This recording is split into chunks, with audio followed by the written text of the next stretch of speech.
Hi, and welcome to this week's vlog. The subject I want to really address today arises out of three conversations that I've had within the past few days. The first was with a lady called Anne. Anne works at a crematorium. She works in the office, and she was telling me about her role. I was asking her if she enjoyed it. She said she did generally enjoy her work. It's not probably one working in a crem is probably not what everybody would choose to do, but it's a really important role, helping families at a time of great need and sadness for many. But anyway, I was asking Anne if she enjoyed her work, and she said, "Yeah, usually most of the time I did." But then she related a time when she really, really struggled and didn't enjoy it, and that was during the COVID period. You might remember that during the pandemic, the government put on quite severe restrictions on how many people and who could attend funeral services in crematoriums. In fact, church buildings were closed. Uh, so funeral services in crematoriums were really restricted to how many people could be there and who could be there. Close relatives really were the restriction. And Anne was saying that when people rang up and she had to explain these restrictions, people were absolutely, or some people were absolutely vile in their language towards the descriptions that they used of her. She said some words they used, I didn't even know what they meant. And it really got to her, really affected her mental well-being, mental health and well-being, as you might expect. And she didn't create the rules. She was just responsible for uh, telling people what the rules were, what the regulations were. And when some people didn't like what she was saying, they were absolutely vile in their language towards her. I was also talking to Anne's husband, Alan. Alan works in a school. He's in charge of general maintenance, again, an important role. And one of the things he generally enjoys his work, but one of the things he mentioned in our conversation was outside the school on the road, just where the school is, there are those zigzag lines, which mean that people cannot park there because it's trying to ensure the safety of the children. So there's an area outside the school where nobody can park. But of course, some parents uh, ignore that and park to drop off their children. And when they're told, sorry, you can't park here, again, with some parents, it's a mouthful of abuse. They don't accept, even when they're told that the regulations are there to protect their children. And if their children were hurt because somebody had parked there, they would be the first ones to be up in arms about it and complaining. And yet they don't abide don't want to abide to the regulations. Not only that, but they come out with a mouthful of abuse, using language that is really terrible and personal abuse. And this is obviously in front of children. Not only that, but Alan also told me, incidentally, that some parents, because they know they can't park, drive by slowly and make the children get out while the car is still moving. How dangerous is that? So that was two instances. And the third one is I was talking with a lady called Alison. Alison worked at a local GP, doctor's surgery.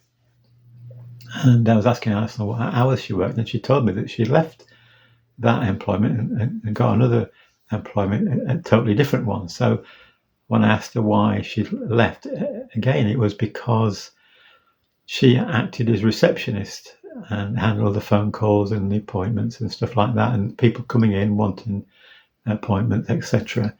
And of course, many doctors are under great pressure, and it's not always possible for a patient to be seen when they want to be seen or to have the doctor they want to have.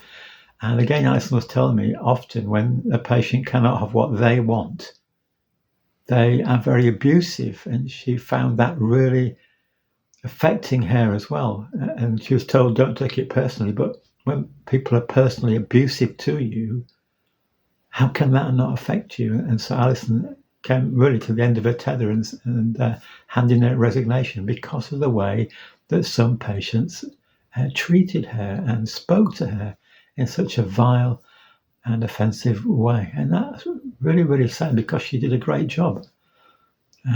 She's a lovely person, and yet people were so abusive and used such foul language towards her. So it's just 3 conversations that I've had in the past few days, where each of them tell me about the way that people can be so abusive and use foul language and so personal in their abuse and their language. It's really bad. And I got to thinking about that, and isn't that part of a sad part of our society? Social media has perhaps made that worse, where people can be abusive without suffering any consequences because they do it online. And we find it increasingly hard, it seems, as a society to accept that other people have different opinions, and so when we find a different opinion, people are abusive, or when we don't get our way, the way we want, when things don't work out as we want them, so many people become abusive. And I want to share with you 3 verses from the Bible which speaks about the importance of our language and how we use our words. Paul writing to the Ephesians, chapter 4, verse 29, "Watch the way you talk. Let nothing foul or dirty come out of your mouth. So only what helps, each word a gift." Say only what helps, each word a gift.